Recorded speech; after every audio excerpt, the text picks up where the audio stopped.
بسم اللہ الرحمن الرحیم اللہم صلی علی سیدنا و مولانا محمد وعلی آل سیدنا و مولانا محمد وبارک وسلم وصلی علیہ۔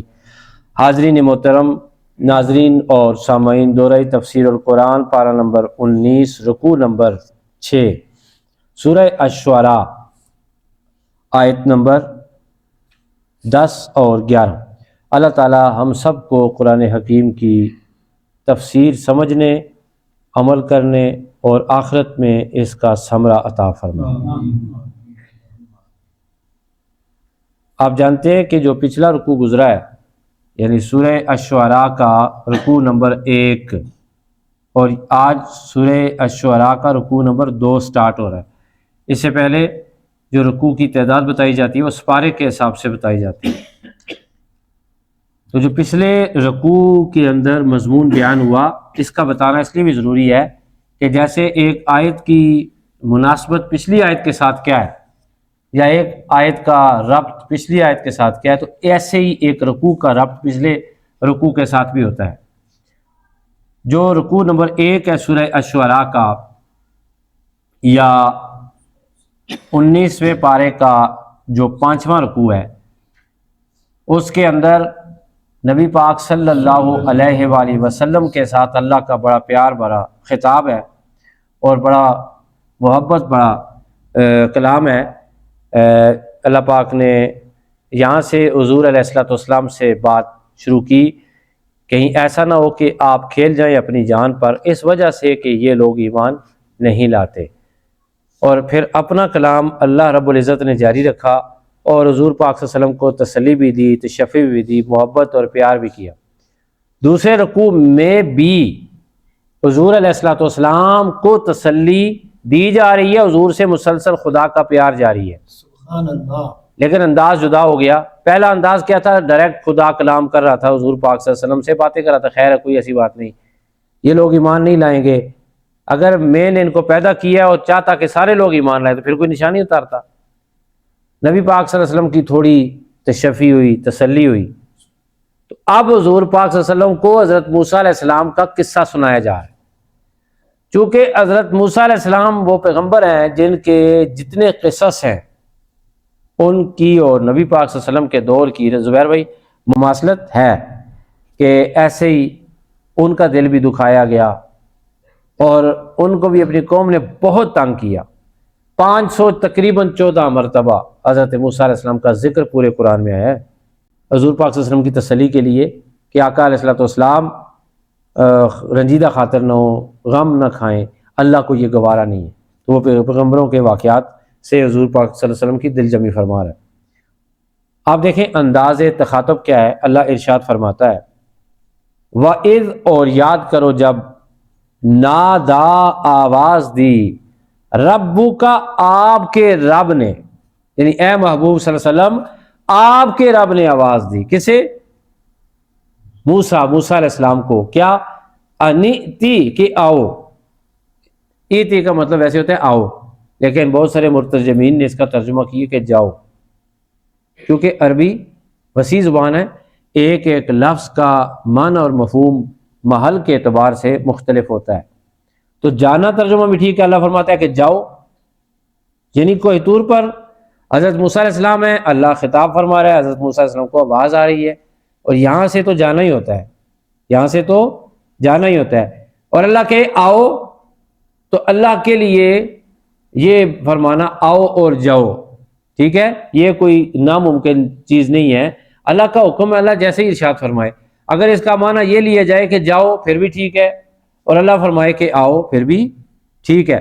انِئْتِی، کہ آؤ، یا دوسرے مرتجمین کے مطابق جاؤ، القوم الظالمین، ایسی قوم کے پاس جو کہ ظالم ہے، ایسی قوم کے پاس جو کہ، اب یہ کون سی قوم تھی؟ اللہ پاک نے خود ہی آگے وضاحت فرما دی، قوم فرعون، یعنی فرعون کی قوم کے پاس۔ کس کی قوم کے پاس؟ فرعون کی قوم کے پاس۔ الا یتقون، کیا وہ اپنے رب کے قہر سے، رب کے جلال سے ڈرنے والے نہیں ہیں وہ لوگ؟ اب یہاں ذرا رک جائیں. سب سے پہلی بات یہ ہے کہ اس قوم کو ظالم کیوں کہا گیا؟ ظالم کہنے کی وجہ کیا ہے؟ میں نے ظلم کا معنی کئی دفعہ بتایا ہے کہ ظلم کا معنی کیا ہوتا ہے جی؟ زیادتی کرنا، کسی کا دل دکھانا، کسی کا حق نہ دینا. اس کا جو لغوی معنی ہوتا ہے کسی چیز کو اس کے مقام پہ نہ رکھنا، یہ ظلم ہوتا ہے. کیا ہوتا ہے؟ یہ ظلم ہوتا ہے. وہ عربی کی ایک کہاوت ہے کہ بھیڑیے سے رکھوالی کروانا بھی ظلم ہے. تو کہتے ہیں بھیڑیے کا تو کام ہی نہیں ہے رکھوالی کرنا بکریوں کی، بھیڑیا تو کھا جاتا ہے، اس لیے اس سے رکھوالی کروانا کیا ہے جی؟ ظلم ہے. تو رکھوالے سے کروائی جاتی ہے کہ ایسے جانور سے کہ جو واقعی راکھی کرے. تو کوئی بھی ایسا کام جو کہ برمحل نہ ہو، کوئی بھی ایسا کام جو نامناسب ہو، کوئی بھی ایسا کام جو اخلاق پر مبنی نہ ہو، کوئی بھی ایسی حرکت جو زیب نہ دیتی ہو، وہ ظلم کہلاتی ہے. اب یہ جو فرعون اور اس کے قوم والے تھے یہ کیا ظلم کرتے تھے؟ ان کے اندر 3 بڑی ظلم والی باتیں تھیں. نمبر 1، انہوں نے خدا کو چھوڑ کر فرعون کو سجدہ کرنا شروع کر دیا تھا اور ستاروں کو اپنا صنم بنایا ہوا. ستارہ پرست تھے یہ لوگ، حقیقی خدا کو چھوڑ کر. یہ بھی ظلم ہے. حق تو یہ ہے کہ اللہ کو پوجا جائے، اللہ کی پرستش کی جائے. دوسری ظلم والی بات ان کے اندر یہ تھی کہ انہوں نے ناحق بنی اسرائیل کو اپنا غلام بنایا ہوا تھا. حضرت یعقوب علیہ السلام کی اولاد کو اپنا غلام بنایا ہوا تھا اور ان سے طرح طرح کے کام لیتے تھے، ان پر جبر کرتے تھے، ان کو ان کا جو حق بنتا تھا مزدوری وہ بھی نہیں دیتے تھے. اور تیسری بڑی ظلم کی داستان ان کے ہاں یہ تھی کہ معصوم بچوں کے قتل عام کا قانون نافذ کر کے انہوں نے ظلم کی انتہا کر دی. ایسی قوم کو ظالم نہ کہا جائے تو اور کیا کہا جائے؟ اللہ پاک نے انہیں ظالم قوم سے تعبیر کیا ہے. اس سبق کو جو پڑھا ہے اس میں ہم کیا سیکھ سکتے ہیں؟ ہمارے لیے کیا ہے؟ اس میں پہلی بات تو یہ ہے کہ اللہ تعالی ہم سب کو ظلم سے محفوظ رکھے. ظلم اللہ کو پسند نہیں ہے. جس کا ذکر اللہ نے قرآن مجید میں کیا ہے، ظالم لوگوں کا ذکر اللہ نے قرآن مجید میں کیا ہے. ظالم قوم، اللہ پاک کو ظالم پسند نہیں ہے. اللہ تعالیٰ ہمیں ظالموں کے ظلم سے بچائے اور ہمیں ظلم کرنے سے بچائے. یہ دعا کرتے رہنے سے.